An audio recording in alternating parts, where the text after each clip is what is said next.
Hello students, I welcome you all to my YouTube channel. बच्चों, आज का हमारा टॉपिक है कोरोजन।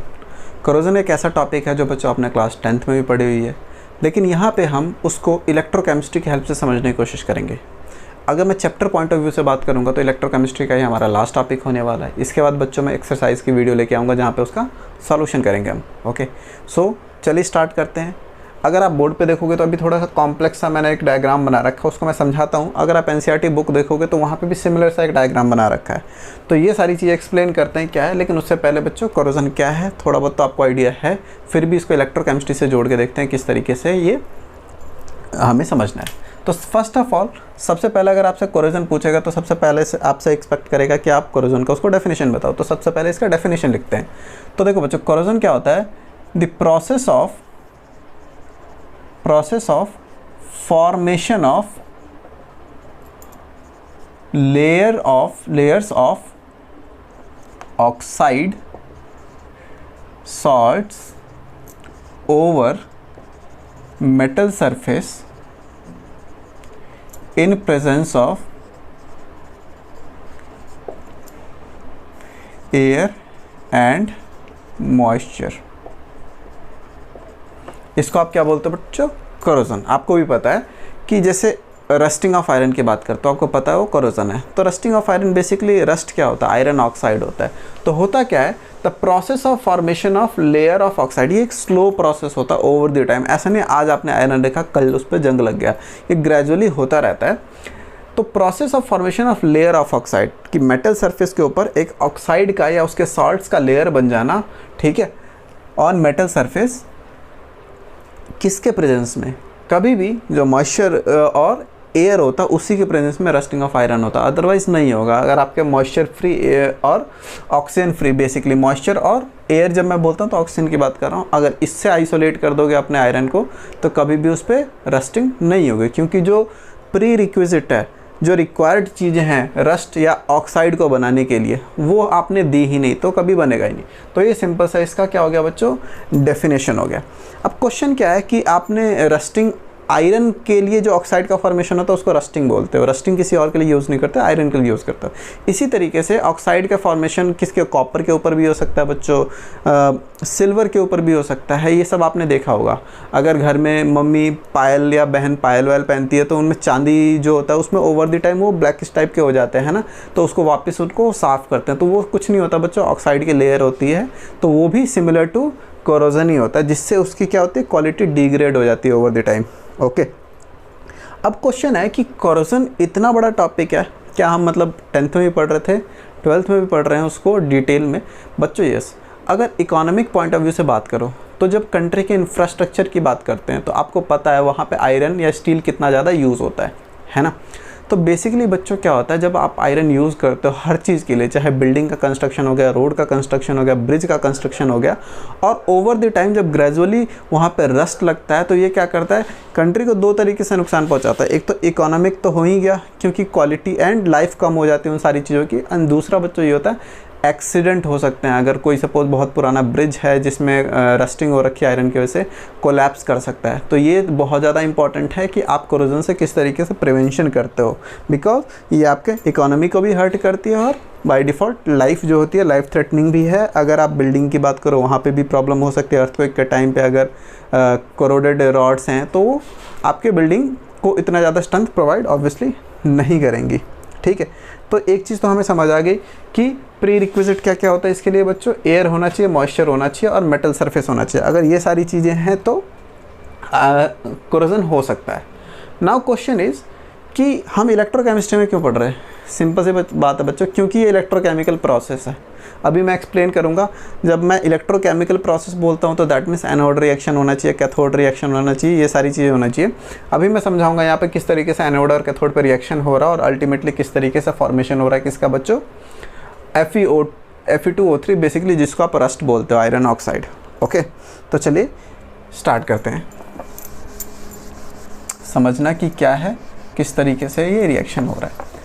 तो मैं बच्चों एनोड और कैथोड पे जो रिएक्शन है उसको लिखने से पहले सिंपली यहाँ पे मैंने क्या लिख रखा है वो समझाता हूँ। देखो बच्चों, होता क्या है कि सपोज़ ये जो मैंने बना रखा है ना, ये पूरा ये लाइन और ये लाइन, ये पूरा आपका आयरन रॉड है, ठीक है। Fe लिख रखा मैंने उसके ऊपर। तो होता क्या है, जैसे ये जो ऊपर बबल टाइप है दैट इज़ वाटर, एंड साथ में ऑब्वियसली इसके आसपास ऑक्सीजन होगा, जो एयर की बात कर रहा हूँ मैं।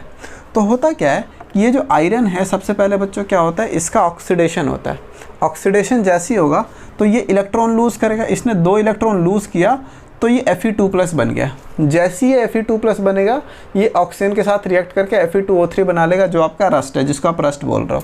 और सिमिलरली मल्टीपल आपके पास यहाँ पे सपोज एक आयरन है, दूसरा आयरन है, ये भी 2 इलेक्ट्रॉन लूज़ कर रहा है, यहाँ पे भी Fe2+ बन रहा है। तो ये 2 और 2 इलेक्ट्रॉन 4 इलेक्ट्रॉन होके फिर दोबारा ये क्या करेंगे, 4 हाइड्रोजन के साथ और ऑक्सीजन के साथ रिएक्ट करके वाटर बनाते हैं। और यही इसके एनोड और कैथोड पे हो रहा होता है। तो एक बार मैं एनोड और कैथोड रिएक्शन लिखता हूँ and then you will be able to connect कि किस तरीके से हो रहा है। तो जब बच्चों एनोड रिएक्शन की बात करते हो तो एनोड पे सिंपली क्या हो रहा है, ऑक्सीडेशन ऑफ आयरन हो रहा है। तो यहाँ पे क्या हो जाएगा, Fe2+, ठीक है, एंड +4 इलेक्ट्रॉन।